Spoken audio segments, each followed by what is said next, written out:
We are the victims of history. We went wrong in our thinking and also in our actions. खड़ी फसल के अंदर से नहीं जा सकते. We have to build our doctrines. We have to build our equipment. We have to build our preparations and training and everything, keeping in view the overall ecosystem and the environment in which we are at work. We did not update and upgrade ourselves. When you defeat them on the battleground, the nation is prepared to have peace with you on your terms. Social media की credibility अब काफी धीरे धीरे करके इरोड हो रही है. Indian army के बारे में भी कई चीजें जो आती हैं वो बिल्कुल ये है कि जिससे हमारी कंट्री की डिफेंस फोर्सेस का मोरल डाउन हो जाए. सोशल मीडिया को तो सोशल मीडिया के थ्रू ही काउंटर करना पड़ेगा. Firstly let me thank general Bakshi for the book, and not for the reasons that many of you will say. Why is this book important, and why I consider it to be a very, very great effort? Why do we fight the wars? Is it some vicarious pleasures that we get in killing the adversaries, human resource at the capital? What is it? What do we want to achieve? Whatever our military objectives or political objectives may be, how do we want to achieve it? We achieve it by breaking the will of the nation and defeating its army breaks their will. That is why it is important. When you defeat them on the battleground, the nation is prepared to have peace with you on your terms. So whether it is Ukraine, Russia, it is second war, it is any war, and at the end of it, it is that you want to do that.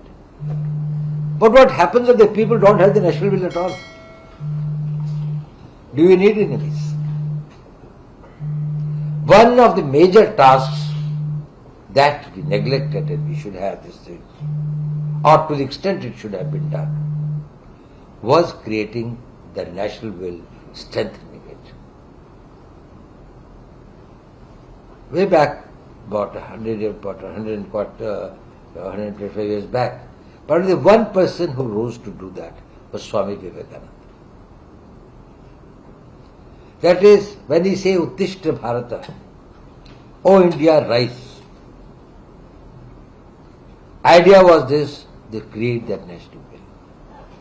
And I must compliment that in the same tradition, General Bakshi's books, his narratives, his discourses, they may look little outlandish at times and little one can have his own criticism, but the fact remains that the idea behind that is to know who you are. Understand yourself. Realize your potential, realize your past. Your past will give you an idea that you were able to accomplish what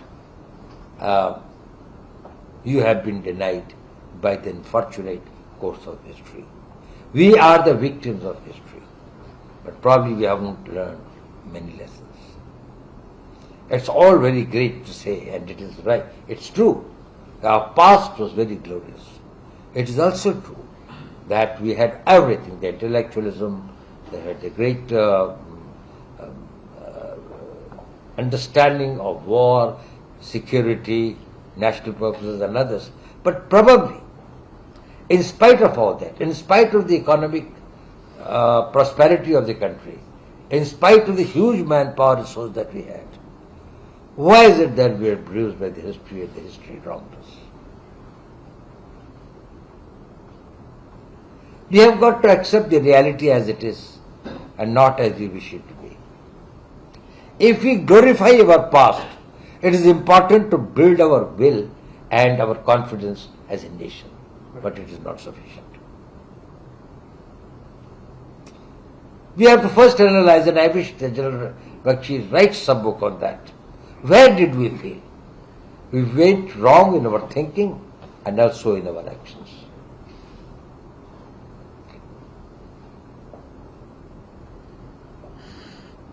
One of the reasons where we failed was that we considered the strategy, the norms, the rules, the values, the laws that will govern your engagement with the adversary will be on your terms, by your precepts, by your thinking. Strategy making or war is never a binary, it's never a singular unitary equation. It is vis-a-vis some objective or an adversary or a chief thing that you want. There is more than one entity. Now I am reminded of the book that Mentor, one of the Greek generals, had written. Some of his memoirs which I have written, which is in one of the books in Vivekananda Foundation, which I read there. Later, who came to be known as Milind in the Indian history. He converted to Hinduism and Buddhism and then to Hinduism. He said that, well, when we came here, we found that was a very strange practice. Whereas we could come on our horses and go across the fields, the Indian soldiers will pass through the lanes because according to their law, according to their traditions, according to their values, they could not this thing, खड़ी फसल के अंदर से नहीं जा सकते, पेड़ नहीं काट सकते, सूर्य अस्त होने के बाद किसी को मार नहीं सकते, युद्ध से पहले शंख बजाएंगे जिस तरफ से आ रहे हैं. Now we thought these are our practices. हम ही क्या लड़ रहे हैं, दूसरा भी तरफ पहले. Is it that we have got to make our strategies, we have to build our doctrines, we have to build our equipment, we have to build our preparations and training and everything, keeping in view the overall ecosystem and the environment in which we are at work. And it is not as we wish it to be. This persistently had been one of our shortcomings. We did not update and upgrade ourselves. When we brought in horses, because others were having it, probably it was a little too late. But then we didn't bring in the sit-ups there. So we were sitting on the horsebacks over the blanket, whereas they could stand under these things and fight with their swords. Or when the gunpowder came, the similar things happened. So we did not adjust to the environment. The slow adaptability of the Indian mind. People who change fast, they are the only one who will be able to leave the adversities behind. We should be very quick. And it should be something that we can do things, we can surprise the people overnight. We do the things and wait for the things, that is very important. Seriously, I thought.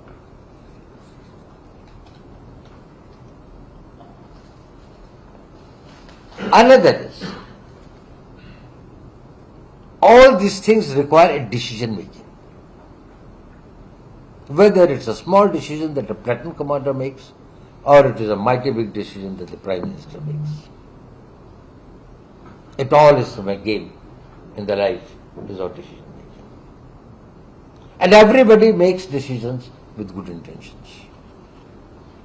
According to what he has been trained, according to what his education, his mental caliber, his this exam. Why did, say, in a certain period of time, we are talking about Greeks came and Chanakya did very great this thing, he changed the fighting culture. But if we accept the reality, it is not only the Greeks. After that, the Kushans came, the Sak came, the Parthians came, the Lycians came. It is Mughals, etc., they came much later. Islam came much later. But we were constantly being this thing by these groups and others. Kushans came from Uzbekistan, Tashkent, sorry, this, the area bordering Uzbekistan and Tajikistan, and then established what became the Kushan dynasty. And Kanishka was one of the great things. There are different things that they contributed a lot, but the fact is that they were outsiders, they were intruders. And then it got stabilized when the Gupta dynasty came. And then, immediately after the Gupta dynasty, we think, when India was at the height of its prosperity, said the golden Sone ki Chidiya and all these things that used to be said. That is, we started with the invasions that started from the Islamic these things. Bin Qasim to the others from these things. So that started.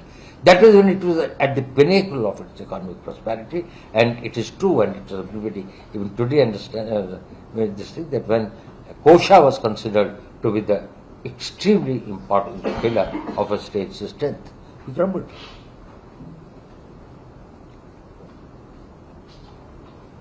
We made wrong choices. And because we thought what will govern the making the choices will again be governed by what we thought. Our sense of righteousness, our sense of what is dharma, our sense of what is correct. And Jan Bakshi gave some very eloquent examples and thought. We did not consider, it's all important, I am not telling they are not important. But what is most important is ultimately the choice, exercising your choice is a function of your capability. It is just like this. What can you buy in the market? Depends upon how much money you have got in your pocket. You can buy a Mercedes or you can't even afford a cycle. We did not build our capabilities proportionate to what our threats were and what we were capable of doing. We had the manpower, we had the economic strength, we had the geographical expanse, we had, in a way, borders that could be well protected, because we had the Himalayas on our north, we had the desert and these things on our west, and then we had the sea, these things, etc. We could have built up when most of these people were still very, very underdeveloped and this thing. What we have got to learn is that if you have got to make the right choices, and even if there are people who have the courage and the chivalry to make the right choices, probably the capabilities were not there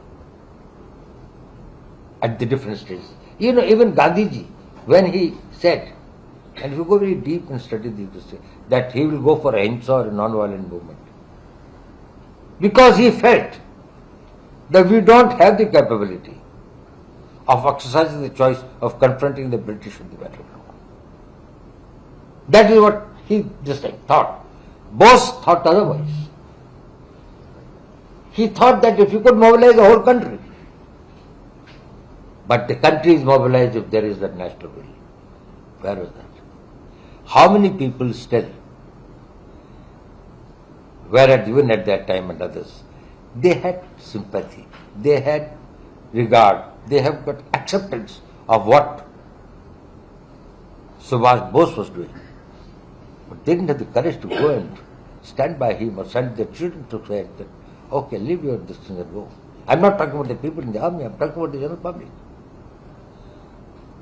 How many people, when you say the demographic war and others, or the demographic this thing and others, how do you think that the injustice is done that the particular demography behaves in a particular way? That is the biggest strength of this.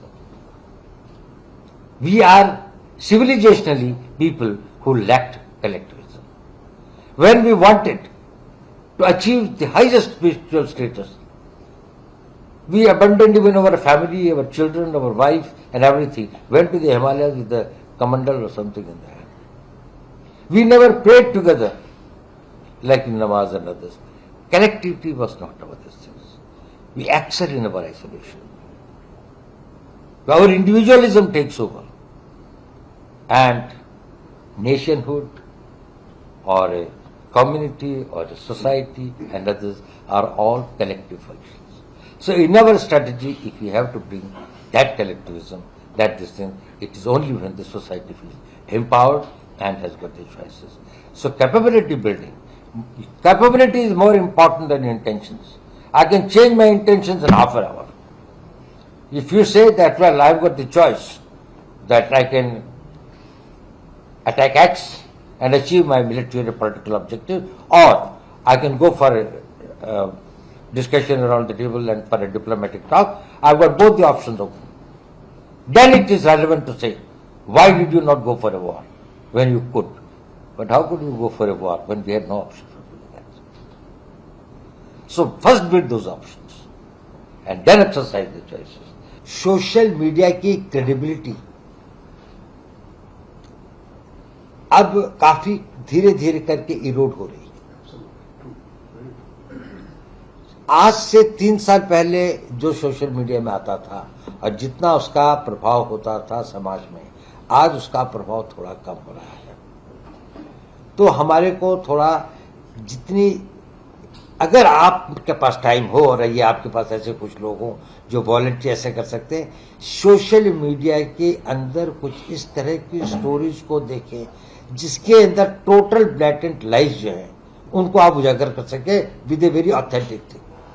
आप उसका जवाब दें, आपके पास कोई photograph हो, आपके पास में कोई इस तरह की, जैसे इंडियन आर्मी के बारे में कई चीजें जो आती हैं वो बिल्कुल ये है कि जिससे हमारी कंट्री की डिफेंस फोर्सेस का मोरल डाउन हो जाए। कभी कभी वो इस तरह की चीजें अपनी यूनिट्स के बारे में या हमारे अफसरों के बारे में लिखते हैं जिससे कि जवानों का फेथ या कॉन्फिडेंस अपनी लीडरशिप पर शेक हो जाए। तो आप लोग ऐसा एक्ट जो है इसको स्ट्रांगली रजिस्टर कर सकते। इसी तरह से सरकार के अंदर में कई चीजों के बारे में ऐसा कहा जाता है जो कि बातें बिल्कुल गलत है। तो अगर डिफेंस फोर्सेस के लोग, रिटायर्ड लोग किस तरह से वो करें तो एक तो वो कर सकते हैं। एक बात यह है कि अगर रिसर्च हो सके और काम करने का टाइम हो, किसी पर्टिकुलर टॉपिक जिसमें आपका इंटरेस्ट भी हो, ये हो, उसमें कुछ करके सोशल मीडिया में कुछ समय समय पर फर्स्ट रिस्पॉन्डेंट्स बने जब कोई घटना घटती है। क्योंकि सोशल मीडिया के अंदर में ये देखा गया कि मान लीजिए जाए कोई घटना घटी, उसके अंदर में जो ट्रैश आना शुरू होता है वो पहले 4 घंटे 6 घंटे के अंदर में नैरेटिव को डोमिनेट कर लेता है। उसके बाद में जो आते हैं उसके ऊपर में इतना अधिक ध्यान लोगों का नहीं जाता। If you could be the first respondents of something that it is this thing. अब ये भी होता है कि भाई अगर आपको कोई चीज रिपोर्ट नहीं करनी है तो आप फर्स्ट रिस्पॉन्डेंट कैसे हो सकते हैं, पर ये हो सकता है। आप इसको किसी चीज को अगर आप सोचते हैं कि जैसे कोई घटना घट जाती है जिसमें ये आया कि फर्ज के लिए कश्मीर के अंदर में किसी गांव के अंदर में कोई ऐसी घटना घटी जिसमें सोल्जर्स ने कोई ऐसा काम किया जो कि लोगों ने वो मतलब एक चीज अखबार में आई, तो फिर आप अपना सही पर्सपेक्टिव अपना थोड़ा पूछ के अपना थोड़ा सही करके अगर पहले 500-700 आइटम्स जो है उसके अंदर में एक सही पर्सपेक्टिव में एक सही चीजों को अच्छी रूप में बताया जा सके, उसके बाद में जब 3 घंटे के बाद 4 घंटे के बाद में जब बाकी नैरेटिव शुरू होता है तब तक वो स्टेबल हो जाता है। और हमारे यहाँ जो ज्यादा रीजनेबल वो आते हैं वो करीबन 12 घंटे 16 घंटे 18 घंटे के बाद है, उसको कोई नहीं पढ़ता। It is very late.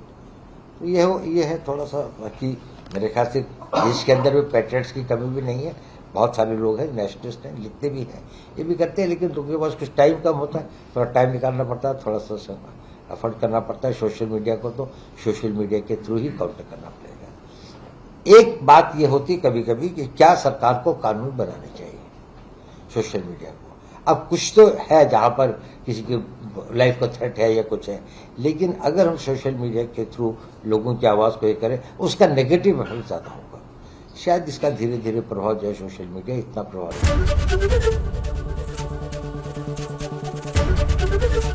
ABP Ganga, खबर आपकी, जुबान आपकी।